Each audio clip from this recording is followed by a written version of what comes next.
Soy el pastor Juan José Gil.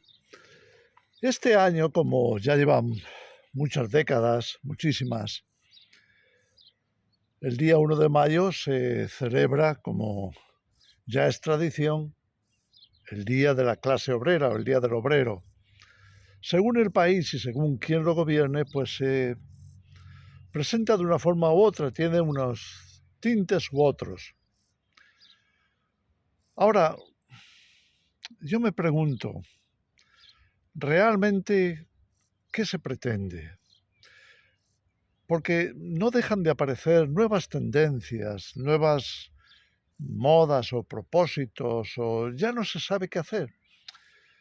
La humanidad está llegando a tal grado de confusión, a tales cambios, que hoy precisamente hablando de la necesidad de que la gente trabaje, de que tengan un trabajo que les sustente, que les ayude a sustentar a sus familias, que puedan valer perfectamente para llevar una vida digna, que sería lo sano en una sociedad, en cualquier sociedad. Sin embargo, hoy se habla más que nunca, y mira que también desde la izquierda que siempre ha sido defensora a ultranza de la necesidad de conmemorar el Día del Obrero, de la clase obrera. Bueno, pues precisamente hoy se está promoviendo una agenda, ya digo, también desde la izquierda, se está promoviendo, repito, una agenda que algunos llaman la cuarta revolución industrial, cuya tendencia es la prácticamente desaparición de la clase obrera. ¿A cambio de qué? A cambio de la robotización, a cambio de la inteligencia artificial, a cambio de un montón de otros recursos que harán innecesario precisamente la clase obrera. Harán innecesarios todo lo que hasta ahora ha sido la base social, es decir, la creación de empleo, el ofrecer por medio de empresas el que todo el mundo tenga trabajo, el que todo el mundo esté viviendo una vida saludable o por lo menos una vida económicamente resuelta, pues todo eso está precisamente en tela de juicio o en juego, porque las grandes élites financieras, económicas, muchas de ellas presumiendo de izquierdistas, incluso de marxistas, algunas de ellas. Sin embargo, están optando por la digitalización total, la robotización general, la inteligencia artificial y toda una serie de cosas a las que se le llama progreso, que tienden en la dirección opuesta, es decir, a que no sean necesarios los obreros. No tantos obreros, es decir, la inmensa mayoría de los obreros, pronto, si se sigue con esta tendencia, se verán en la calle, estarán exentos de su trabajo porque han sido sustituidos por estas otras fuentes laborales, como es la inteligencia artificial. Lo vemos claramente, mira, ya hay inteligencia artificial que se han presentado como abogados en juicios, hasta el punto de ganarlos. Hay inteligencia artificial que ya da respuestas médicas de una forma mucho más rápida y elocuente que un médico de familia que te recibe en su despacho de la Seguridad Social o incluso de las propias empresas privadas. Ya hay inteligencia artificial que te está mostrando lo que muchas agencias de información no te pueden mostrar. porque no tienen tantos datos registrados y la inteligencia artificial sí.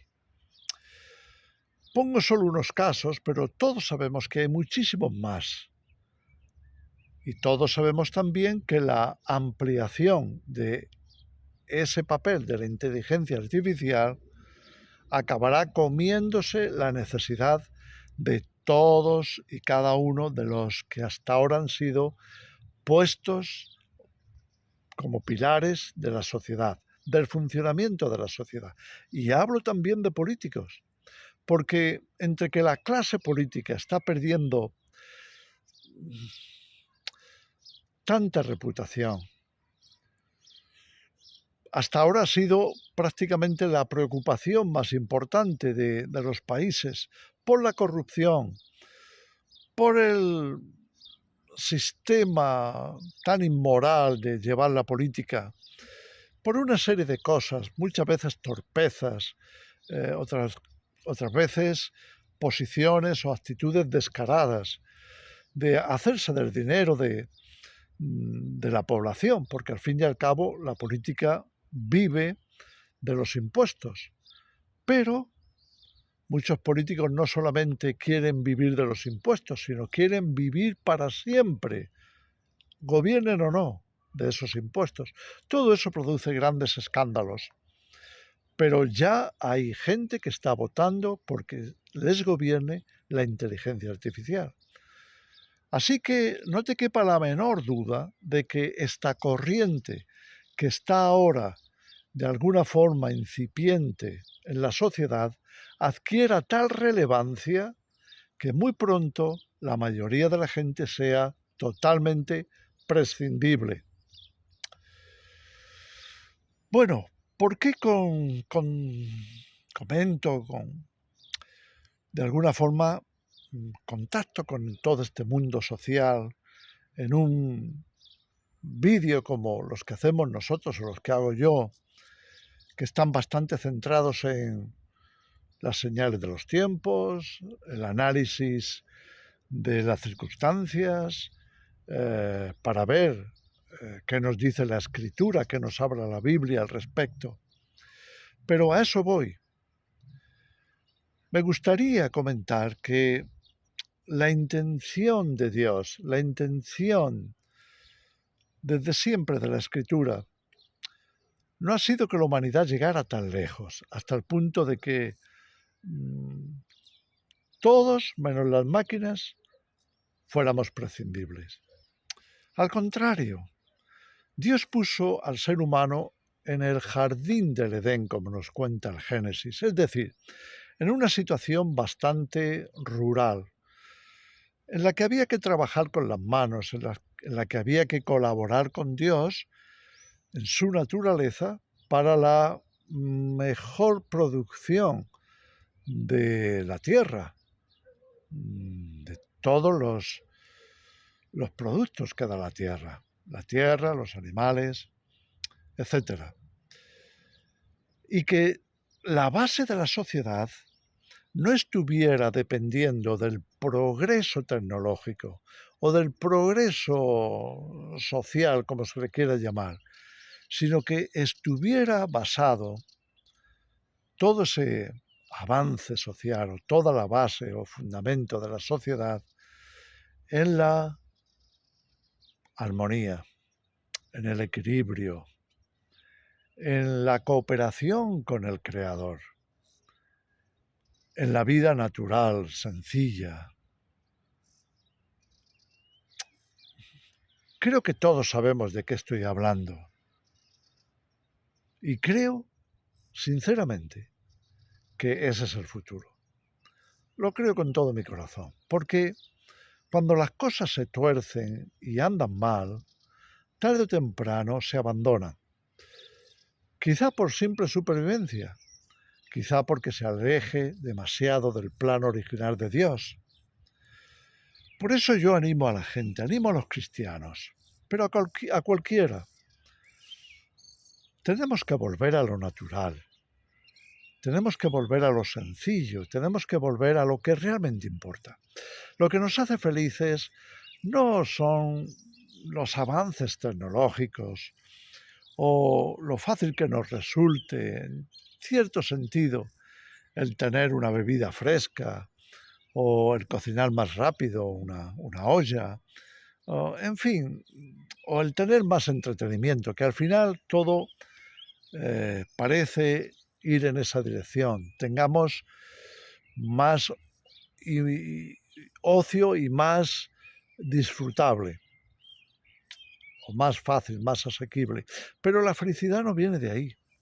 La felicidad viene del ser humano, es decir, los seres humanos, para ser felices necesitamos buenas relaciones, necesitamos armonizar, necesitamos aprender a relacionarnos, a ser comprensibles unos con otros.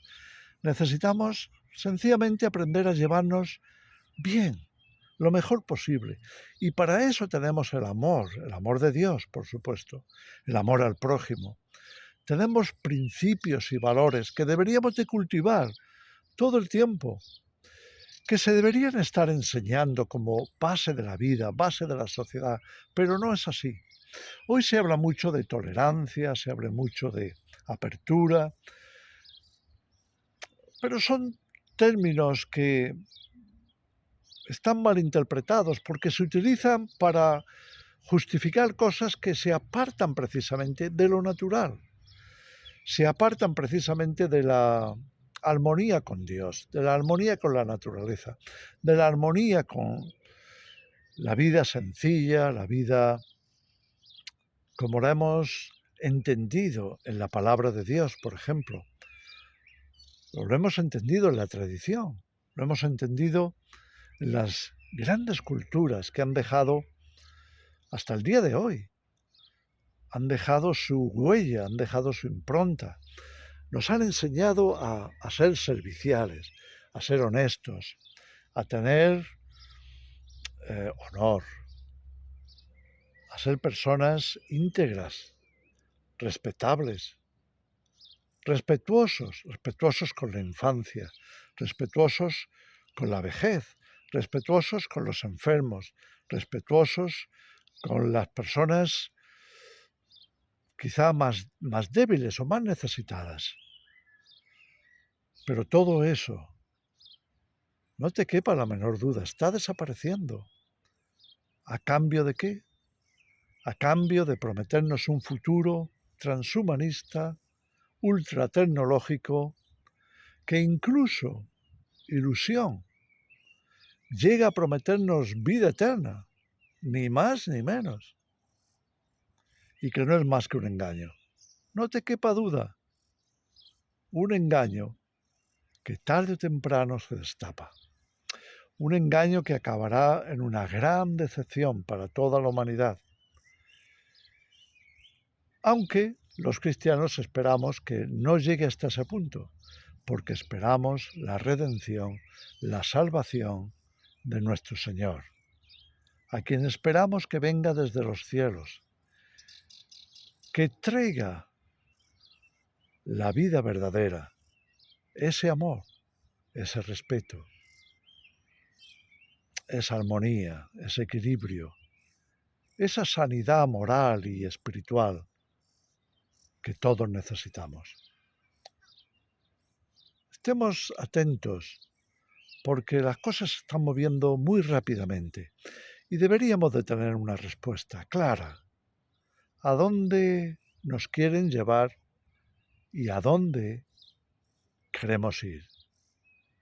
Como cristianos deberíamos de tenerlo muy claro y como hombres y mujeres de bien deberíamos de colaborar precisamente con el bien, sin dejarnos arrastrar o embaucar por los cantos de sirenas de un mundo que cada vez apesta más, se ve más corrupto y huele a chamusquina, quizá a la amenaza que pende sobre el mundo de lo que conocemos como los grandes desastres apocalípticos o sencillamente los juicios de Dios. Tomemos nota de eso. Que el Señor os bendiga.